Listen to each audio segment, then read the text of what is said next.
We live in a world where more and more people can't hold their relationships, and the divorce rate seems to be climbing higher than 60% every day. There's a lot of things that I want to tell you here that are going to feel a little eerie, and I want them to trigger you. And the reason why I want that to be the case is because you are most likely on the train that is heading off the cliff. And it's not a fun thing to hear that you're driving off of a cliff, but it's a good thing to hear before you drive off of it officially. Now, the modern relationship that we see a lot of in the world nowadays is actually not one that's fulfilling, it's not one that's challenging, and it's not one that's romantic either. It's all photogenic. It's all about ego, and it has nothing to do with people coming together under the basis of family. So remember, if relationships are just about you and how you feel about the other person, well then congratulations, you're going to marry a narcissistic psychopath, and whenever you change and it doesn't look so good on them, they're going to manipulate you. So let's avoid all of those things, and I think even most importantly, let's start creating a constructive life. Now, just so you understand anything about relationships, it initially starts with the relationship with yourself. So there's a few things to understand when going into this video. If you don't accept that you have a lot of insecurities, and that perhaps women, and if you're a woman, then perhaps men, trigger a lot of those insecurities, you're going to need to have the ability to be vulnerable with them. Sometimes you guys have to do the most difficult thing possible. Don't just say you're ready when you're not. It makes you less self-aware. Accept that you're not ready now, so that when you are, you can choose the person that you want to be. It can no longer just be a convenient decision. What's really destroying a lot of people's relationships is that they actually have no basis of how they should be dating. And I want to give you guys some really good tips to do that. You know, especially if you're coming in and you're really not feeling like, oh, I have all the answers. Congratulations, you're not supposed to have all the answers. It wouldn't be exciting if you did. She'd be boring, the date would be boring, you're already God, everything's not interesting. Let's just accept that, yeah, you're coming in here with humanity. And by the way, that's the same kind of space that you would hope she comes in with too. Some of these things are going to feel a little bit antagonizing, but that's good. It typically means that we're going into the right direction here. First and foremost, I always talk about this, and I'll just say this again. The purpose of this is so that you guys can realize that your partner or whoever you're on a date with is going to reflect things that you do not know about yourself. So before you go ahead and say, you know, I'm not ready to date, I'm going to avoid dating as a whole, these things journaling cannot solve. It just won't. It's going to be something that's going to come up on the spot, and you need to be willing to deal with it. So I'm going to deal with the first and foremost part, insecurities. What exactly are they? Here's what you need to understand about insecurities. A lot of those things are parts of you that you don't want to shine a light on. So opposed to looking at insecurities as something that's not okay, look at them as a part of you that needs a level of light. Because, you know, if your nose becomes this thing where, you know, Adrian Brody has a nose of noses, well, guess what? It's actually distinguishable to him. You know, I had a friend and he has a big nose and big ears. And at first it was an insecurity of his, but then once he owned it, right, he shined a light on it, he realized that it's actually his trademark. And that's how we know him and his family. And he had a daughter recently, and his daughter has the same nose and ears, and he loves her for it because it's clearly his baby. It has the same look from his family over years and years. So really the insecurity is not to look at you as the problem, but try to shine a light on it. And these things will pop up in the midst of the date. And now, you have two things. You can get angry and protect that, or you can start maybe accepting that there's going to be something that you confront in the other person and that you're willing to confront in yourself. Have the growth mindset when you step into a date. Not here to make a safe space for everybody. You're here for you and purely for you. And this kind of level of selfishness is going to actually make you not only desirable on a date, but if it's a shit date, well, you've grown. So it's a win-win for both of you. Stop trying to be so for everyone. And I recommend that you start realizing that if your dates aren't going very well, it's probably not because you're awkward. And if you ever feel like you're being awkward, it's probably because you're holding back the honest intentions that you have because of the insecurities that you're afraid to confront about yourself. So the whole point of it is to do that. Going back to what I was saying about insecurities, I really mean this. They're not a problem. They need light and they need attention. When you're working with them, think of them more as wounds that need to heal. And they heal when you communicate them and stand by them. You need to be the one to stand by them. So now we can already get into it. You know, I would say that the worst part is that most people are not being honest with each other. So before we get into what exactly you're going to need to do, I want you to understand the value system that you're going to need to have when coming into this. There needs to be family, meaning that this is beyond you. This is about something that's bigger than you, that you will not place an expectation on a single entity to meet all of your needs, and that you'll begin to realize that you two are coming together to constructively build something. If that is not the case by which you guys are coming together, then you are accepting the usage of another person until it's convenient to find out what you want to do with them. You guys are going to both need to share a desire to grow. If you don't have that, anytime where there's confrontation, deuces. So a desire to grow means that somebody is willing to investigate this part of themselves, even if it's triggering. If you do not have that desire to grow and share that with others, anything that you do that's real is going to push them away, because that's an opportunity to grow. It's also an opportunity to get closer. The next one is vulnerability. This is a value. And when I mean it's a value, and I'm going to define vulnerability for you, it is truth in being. It isn't You going, look at me, here's all of my emotions, and dumping them on somebody. It's a very big difference. That's actually burdensome.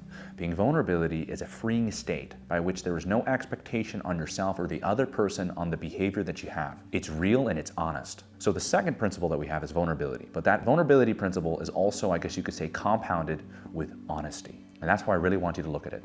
Being honest. So if you don't have a desire to grow, and at your core value isn't honesty, well, you got yourself a serious problem. And now the third one is, of course, well, this is going to be one of the most important ones. Your ability to resolve conflict. I promise.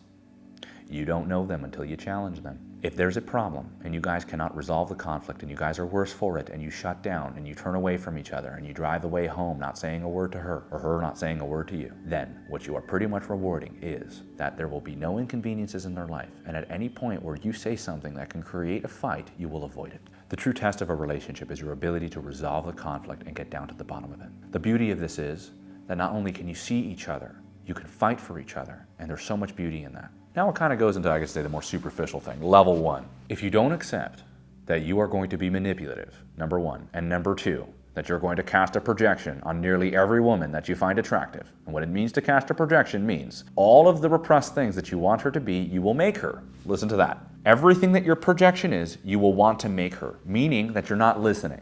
And if you're not listening, well, you could say goodbye to all seduction. You could say goodbye to all confidence. Because really what you like listening to is everything that you want her to be, not who she is. Now you're kind of boring and predictable. All she needs to do is understand that you're under the whim of her perfect gaze and all of that mojo and seducing you to not even think for yourself, because now you no longer have values or principles. So you need to understand that when coming into this relationship, if you want to find love, you need to accept them first. Now, the more attractive they are, the harder that projection is going to be to break, which means the more serious the questions you need to ask. And now this is what's going to trigger a lot of your scarcity. You're probably going to go, well, there aren't that many attractive women, or there aren't that many attractive partners, or people that I find attractive. Well, that's the whole point. You live in a world with scarcity. That's going to change your authentic behaviors, meaning you're going to manipulate people more. So take accountability of that. So the second thing that you guys need to establish here, which is once you guys have acceptance, how are you guys going to get acceptance?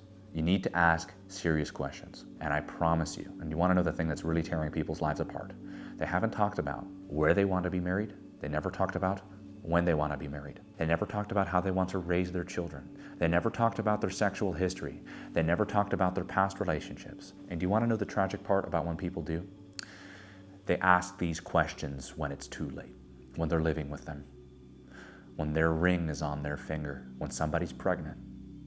And you're telling me that maybe somebody shouldn't tell you on the other side of a screen that you should wake the f*** up and start being real with the people in front of you, and perhaps maybe start taking more initiative, taking more action, asking more of these questions, and you're doing it because you want to accept the person, not manipulate them. This is something I did, in my life. You might think it doesn't work. I used to think it didn't work either. When I came up with this, I was scared.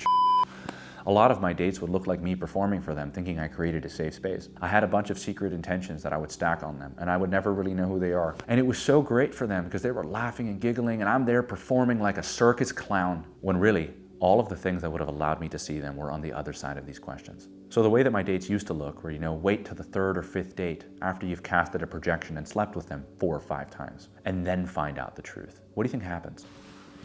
You're like this. You're like hitting your fucking looking for a dildo to put in your ass. You're making shit. Yeah, I was that guy. I would genuinely go on dates with girls, and the second they would tell me anything remotely dark about themselves, I'd be like, okay, we better work on that. And I would take no accountability for any of my behavior. The second I'd find out their body count, do you want to know what's funny? I'd usually have a friend that would ask me, and do you want to know what I would do? I'd be like, bro, it's not that high. Chill. What do you think happens? Because of course it's going to be 3 times the number you thought. So don't think that's going to change the way that you see them. And once it changes the way that you see them, you're going to feel the symptoms of betrayal for no reason at all. And then she's going to be there going, what? I'm just being honest with you. And you're like, no, you're not. You're actually hurting me in the name of honesty. So what are you rewarding? Dishonesty. All of those things are problematic, and the worst part of it all is it makes you manipulative. And it also makes you think that you don't need to take accountability for these things. And it makes you run away from truth, and it makes you a weak man. I don't want to see that anymore, and this needs to stop by you just having a little bit of courage to break the projection once you first meet them. And by the way, do it with the girl you want to hook up with, just like the girl you want to marry. It will make you an honest man, not a perfect one. I'm here for real, not for perfect. And I think that once we have real, we can start working towards an ideal. And I think you could remember those two things. Once there's real, there's an ideal. When there's fake, you're in the dark thinking that you're living your perfect life. No, you're manipulative and you're toxic. So I never used to accept women. And what ended up happening is I would manipulate them. And then that would honestly hurt me. And it would hurt them.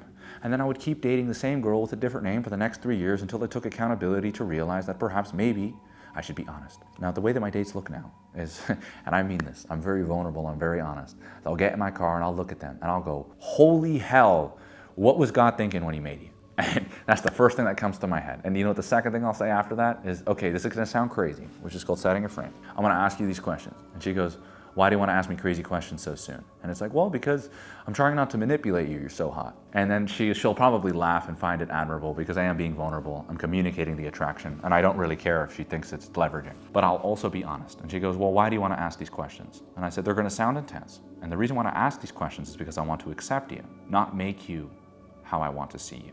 I want to listen to you, not listen to who I want you to be. Then the date starts. You better own who you are. You better, because if you don't, these things will feel like an attack on the other person, and they will feel attacked. So you need to feel connected to these questions. So the questions that I typically ask are in relationship to sexual history, how you want to raise your children, what is your relationship with sex, and that's really good with what's your relationship history because you can really see what that relationship is. You ask them not, do you love your family? Don't load a question like that. Ask them real questions, and those questions are, what's your relationship with your family? And then also, what's your relationship with your past relationships? If they speak negatively about these people, if they always have something to say about them, you already know that right now you're learning a lot about the person. And not only are you learning about the person, your projection is gone. You're probably not thinking about the hard clothes tonight. You're thinking about, oh my God, being honest with the person is not as hot as I thought it was. I liked making love to fantasies, not people. Because it turns out people are pretty hard to love if you really know them. So opposed to rewarding dishonesty, reward acceptance, and start asking these questions that really show you somebody's investigation of themselves. And remember, if you're not somebody that really cares to know these answers, you're probably psychotic and wants to keep using others to fill these voids that are so deep and so dark that not even you feel like you're worth loving. The second one, and this is going to be very important, if you guys don't have sexual compatibility and personality compatibility, there's no relationship.